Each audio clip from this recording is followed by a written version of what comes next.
High বন্ধুরা, তোমরা সবাই কেমন আছো? আশা করি সবাই খুব ভালো আছো। আমরাও খুব ভালো আছি। আজকে ডেইলি ব্লগ নিয়ে আমি চলে আসলাম।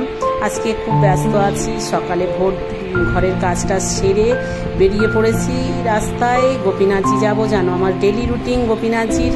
আমার গোপীনাথজি খুব পাশে আছে, তার জন্য আমি গোপীনাথজির প্রতিদিন সকালবেলা গোপীনাথ দর্শন করে তারপরে আমি বাড়ির রান্না টান্না সব কিছু কাজের হাত দিই।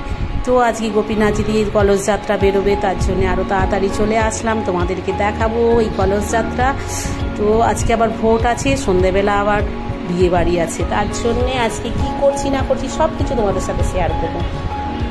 কলস যাত্রার জন্য দেখো মন্দিরের ভেতরে কত কলস সাজানো আছে। মেয়েরাই দিয়ে কি সুন্দরভাবে সেজেছে, সাজগুজ করে ওইখানে নাচ করছে। দেখছো ওই দেখো কি সুন্দর করে নাচ করছে। তারপরে লাইন দিয়ে মাথায় করে কলস নিয়ে বেরোবে। আগে আগে ঝান্ডা, তারপরে ব্যান্ড বাজা, তারপরে কলস মাথায় করে নিয়ে মেয়েরা বেরোবে। খুব সুন্দরভাবে নাচ গান করছে আর কি সুন্দর সেজেছে দেখো মেয়েরা।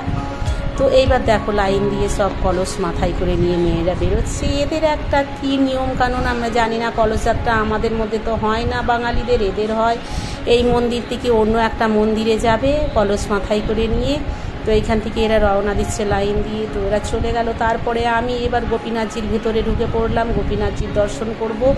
তো চলে আসো বন্ধুরা, তোমরাও, তোমাদেরকেও আমি দেখাবো গোপীনাথজির দর্শন। ভেতরে ঢুকে গেলাম। এটা আমার জানো তো, গোপীনাথজি না দর্শন করে আমি কিছু প্রতিদিন আমি গোপীনাথজি দর্শন করি, না হলে আমার মনে শান্তি আসে না। এটা আমি নিজেকে খুব ভাগ্যবান মনে করি যে আমার পাশে গোপীনাথজি আছে।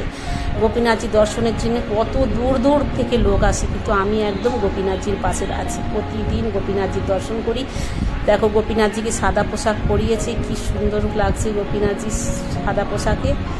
তো গোপীনাথজি দর্শন করালাম তোমাদেরকে। এবার ক্যামেরাটা একটু সাইডে নিয়ে গেলাম, যে কীভাবে কি সাজানো আছে একটুখানি দেখালাম। দেখানোর পরে গোপীনাথজির কাছে আবার নিয়ে এসে একটু গোপীনাথজিকে আবার দর্শন করলাম। গোপীনাথজি দর্শনের পরে এইবার আমি বাড়ির দিকে এবার আমি একটু তুলসী নেবো। তুলসী নিয়ে তুলসী খেয়ে আমি বাড়ি রওনা হব। তো আমি গোপীনাথজিতে এখন বসলাম, বসে একটু এবার দেখ গোপীনাথজি পর্দা পড়ে গেল। বাস এবার আমি বেরিয়ে আসবো গোপীনাথজি থেকে। বাইরে বেরিয়ে এসেছি ভোট দেওয়ার জন্য। আমি এইখানে যে ভোটের লোকেরা বসে আছে, কাগজ যে পড়ছি দেয়, সেই পড়ছি নিয়ে ভোট দিতে যেতে হয়। তো আমি কাগজ নিয়েছি এই লোকেদের কাছ থেকে।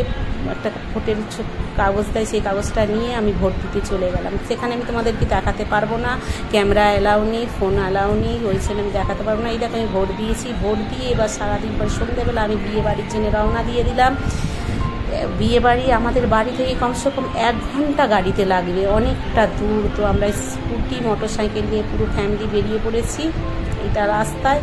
রাত্রেবেলা 7:30 8টার সময় ঘর থেকে বেরিয়েছি। অনেকটা দূরে যেহেতু যেতে 1 ঘন্টা টাইম লাগবে, সেখানে আবার একটু ঘোরাঘুরি করার পরে বাড়িতে আসবো। একদম একটু নিজেদেরই খাস বলেই আমি যাচ্ছি, নাহলে আমি সবাই বিয়েতে যাই না, বাঙালিদের বিশেষ করে। আর এটাতে যাওয়া খুব জরুরি ছিল। তো বিয়ে মণ্ডপে চলে আসলাম। এটা একটা বড় গার্ডেন, দেখো খুব বড় গার্ডেন। গার্ডেনটাকে এত সুন্দর করে সাজিয়েছে, একদম কুদরতি গাছ সেইগুলো, এত সুন্দর ফুল, একদম গার্ডেনটায় ফুল দিয়ে আর গাছপালাতে ভর্তি, একদম ফুল গাছ আর গাছপালায় ভর্তি। এটা বিয়ের মণ্ডপ সাজিয়েছে, কি সুন্দর করে বিয়ের মণ্ডপ সাজিয়েছে।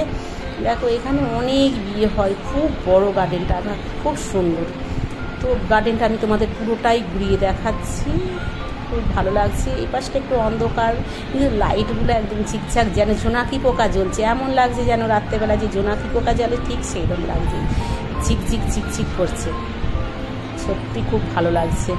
তো আমরা এখানে খুব এনজয় করছি, বিয়েবাড়িতে এনজয় করছি। বিয়েবাড়ি মাত্রই এনজয়ের জায়গা। তো দেখো কি সুন্দর লাগছে, সত্যি ভালো লাগছে।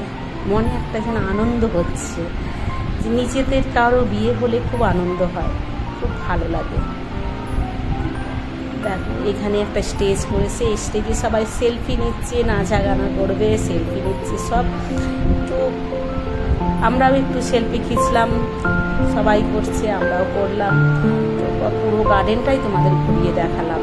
কিরম লাগছে যেন একটা বাগান, একটা যেন ফলের বাগান এমন লাগছে, এত সুন্দর গার্ডেনটা লাগছে।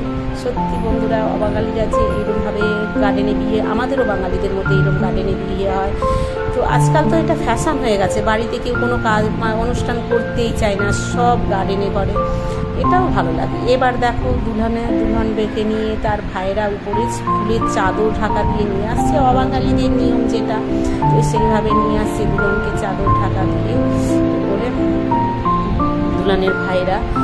তো আজকে সুন্দর, দুলহনটা খুব সুন্দর দেখতে, লম্বা, হাইট 5 ফুট 3 ইঞ্চ হাইট, অনেকটাই লম্বা মেয়েটা, সুন্দর দেখতে। আর এমনিতে অবাঙালিরা খুব সুন্দর দেখতে হয়, আমাদের বাঙালির দিকেও সুন্দর হয়, হাইট খুব মেয়েটা। তো খুব ভালো লাগছে, খুব এনজয় করলাম। তো ফটোও খিচেছি, খুব সুন্দর করে ফটো খিচেছি। এনজয় করার পরে এবার খিদে লাগছে, খেতে হবে কিছু। তো খাওয়ারের আইটেম সবই ভেজ ছিল, সব ভেজ। ভিডিওটা এই পর্যন্তই। ভিডিওটা ভালো লাগলে লাইক, সাবস্ক্রাইব এবং কমেন্ট করবেন। আবার একটা নতুন ভিডিও নিয়ে আসবো, এই পর্যন্তই।